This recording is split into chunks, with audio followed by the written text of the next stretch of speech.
if they're going to use it. Yeah, and when I talk about it and not being a fan of it, it isn't that and maybe some of us are the same in this. It isn't that I don't understand it, and I don't understand that it's, what the guys are growing up with, and that there are some positives to it, and it's fun for them to do. I get all that. I'm not a fan of it because there's so much negative influence that comes with being a part of social media. Twitter, Facebook, message boards. There's so much so many negative things that are written and said on there that I think that, and we talk to the guys about it. We can say, hey, just don't read it or don't pay attention to it. Well, that isn't going to happen. They are going to read it. They are going to see it, and they have to be able to filter through it and not pay attention to the negativity. And that's a hard thing to do when you're 18 to 22 years old, and you've got more than just, as important as basketball is. They have other things in their lives as well. They have classes. Some of them have jobs in the summer. They have girlfriends. They have families. They have great times. They have hard times.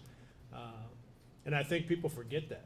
I think a lot of people just see him as a basketball player, and they don't have anything else going on in their life. And that's where I have a hard time with the social media, because it's difficult for, I think, all kids at that age, not just our basketball players, all kids at that age, to be able to filter through all of that. And so we talked to them about it, and I spent some time in the last couple of weeks, more so about 2 weeks ago, talking to the guys again about it.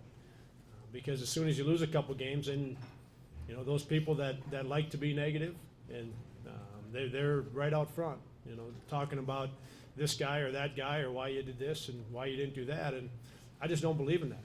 I don't believe that's the way you should handle yourself. So, trying to help our guys understand that, knowing that they are going to see it and they are going to read it, just trying to help them understand that they've got to do a great job of filtering it and not paying attention to the things that are overly negative. And that's a hard thing. It's a hard thing to do. Do you think sometimes the anonymity of it gives people, say, internet muscles, that they would say something that they wouldn't say to one of your guys face to face?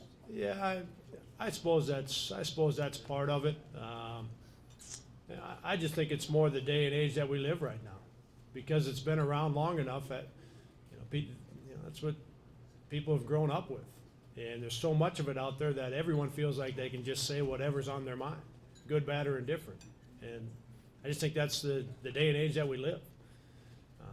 So it's important for our guys to be able to filter through it and not allow themselves to get caught up or get impacted in a negative way, because people have opinions that they're not afraid to share, even though they're, a lot of times they're wrong. But that's difficult for kids that age.